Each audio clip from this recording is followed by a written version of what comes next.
Hey guys, Olementary here, back again with a post-match reaction. Sorry for the delay, guys. I was a bit busy, so sorry the delay is coming out. First of all, thanks for those who actually tuned in on the stream. To be honest, I didn't expect anyone was going to watch it, but we did. We got some good comment interaction. A special shout out to Jamie, who we got to talk in the stream as well. But yeah, really thanks for those who stay tuned, and hopefully I'll be covering some more audio watch-alongs, at least for the season. Then probably when the Premier League season starts, it'll probably be video actually, I think. Although most of you probably know that unfortunately United, the rights, they can't do basically live sort of live shows of Premier League in the UK because it's basically a reason for us to go to the stadium and watch the games.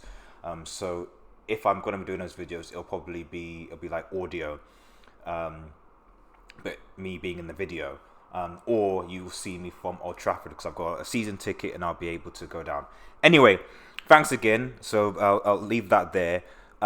So here's what you come for, guys. It's basically a post match reaction to Manchester United 2, Perth Glory 0. And literally this game was a game of two halves. It really, really was. In the first half, to be honest, yes, I wasn't concerned. I mean, Perth, from what I remember, didn't have any clear-cut chances. We held onto the ball a lot. We weren't really in any danger. But to be honest, it was very Mourinho-esque. Sideways passing back to the keeper, passing to the left, passing to the right. Matic using the ball. Ashley Young was all right, but I mean, again, being outmaneuvered, Jones, okay, Martial, fine. I mean, to be honest, the standout players in that first half, I would say, were Axel Tuanzebe and Daniel James. Daniel James was probably the only player that looked like he really wanted to kind of win the ball high up, and he had the pace to really just sort of hurt Perth. I know it's only Perth Glory, but still, like, he sort of stood down. Axel, as a defender, I think was solid. I think he certainly looks a lot bigger than he was when he made his debut for United, I think 2 years or so back. And he really seems to want to make himself known. He seems to be more of a in-your-face defender, trying to win the ball defender type of thing, and not shy of a tackle, which I think is good, which is what I think we need. Because to be honest, it's one of the reasons why we went into Koulibaly, is because we wanted that dominant presence in the box to assert himself, and I got the impression that Tuanzebe could potentially be that. The question is just whether or not he'll get any more game time. But the reality is that for the first 40 minutes, it was mostly forgettable. I was almost tempted to cancel the stream because of how boring it was. But a special shout out to Daniel James and Axel Tuanzebe. No doubt they were the highlights. Now the second half is a different matter. The second half, when they changed the whole 11, it looked like it was almost a completely different team. Pace, 1-2 touches. Perth basically put 11 men behind the ball and didn't go anywhere. More so in this half, but eventually that resistance was broken. In the second half, basically, Aaron Wan-Bissaka came on, Luke Shaw came on, Paul Pogba came on, Heath Chong, was it Heath? No, Heath wasn't on. Sorry, Heath was in the first half. Gomez came on, Greenwood in particular came on, Rashford came on, Mata was there as well, and Joe Pereira was in goal, and there was a big difference. There was a really, really, really big difference. Smalling was obviously playing as well. And special shout out to Rojo. But basically, Rashford turns inside defender, boom. Excellent finish by Marcus Rashford. If he can do that, then in our current Premier League season, then, we need more of that from him this season. Garner came on actually with about 15 minutes to go, and he scored from about, I think, 30 yards out. Quite a good goal into the bottom right corner. Very, very good strike from Garner, and hopefully we might see a bit of him. If I'm honest, to be honest, as much as it's good to see Garner, Chong, and even Gomez, to be honest, I just don't know whether they're going to be part of the season. And I think they'd be better. Same thing potentially to Ansibi, and I think they'd be better used or utilised going out on loan and then coming back. Just getting that experience and getting some good games under the belt, because I just don't see where they're going to get the game time from. I really don't, especially when, in the case we're looking to sign another midfielder, we signed Daniel James. I just don't know. But overall, the second half was considerably better. If I'm honest, guys, it was almost like Real Man United in the second half and Deadwood FC in the first half. And if we're talking about options in terms of the potential starting 11 for the team, the way, just based on this game, obviously it's only one game, it's only Perth. You'd have to have De Gea in goal, obviously.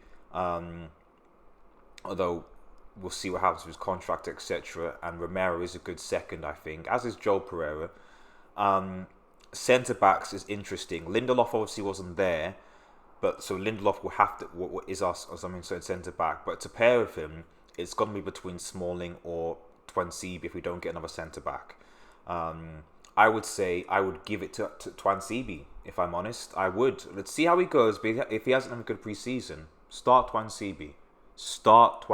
I think he could potentially be ready. Left and right wing suits itself. So so the way I sort of see it, you play Luke Shaw on the left and you play Aaron Wan-Bissaka. Aaron Wan-Bissaka had a brilliant game. You could see the spider leg. His name was Spider Action Wonder. His legs are so long. Going forward, again, this is the issue with him. I don't think he's great going forward, but defensively he is sound.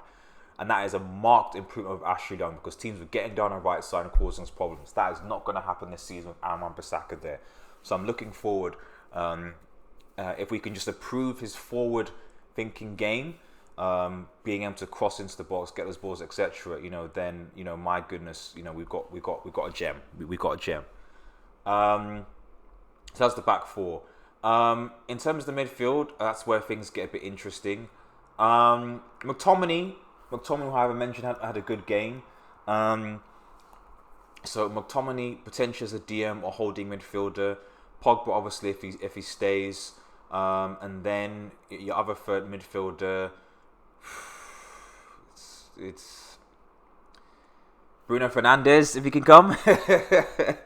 Bruno Fernandes, maybe, or maybe throw Pereira in there. I don't know. The midfield is really up in the air. I think. I wouldn't put Lingard in there. Certainly, I wouldn't. I wouldn't put. Fred is hit or miss. He's not there, so I'm not sure. But definitely Pogba. McTominay seems to be the fit. Possibly if you want to try youth, Garner or Gomez, but I don't think Ollie's going to go down that route.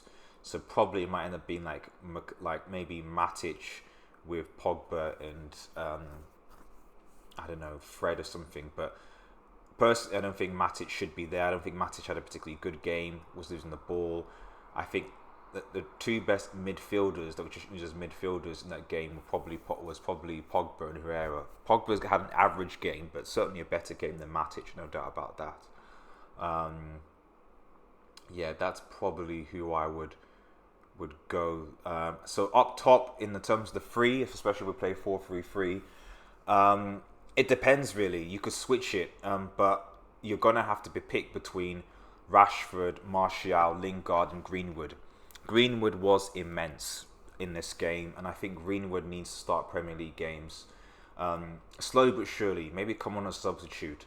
If Solskjaer wants to bring him on as a forward, then play Marcus Rashford up top with Martial, and then maybe a Lingard to his right, and then bring on Greenwood. Or, in my opinion, this is only my opinion, I think Greenwood played quite well off the right today.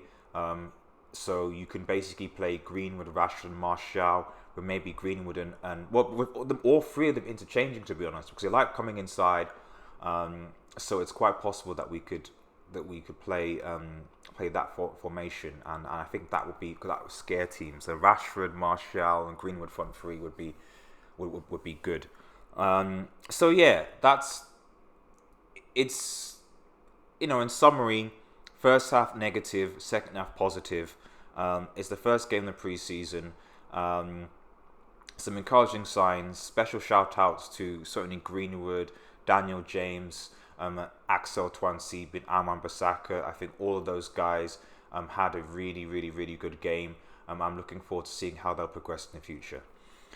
Thanks again for listening, guys. From me, Old Man G, Red Devil Studio. Really appreciate it if you would like, share, and subscribe this video. Follow us on Twitter at WeAreUnitedX. Have a nice day, guys, and cheers.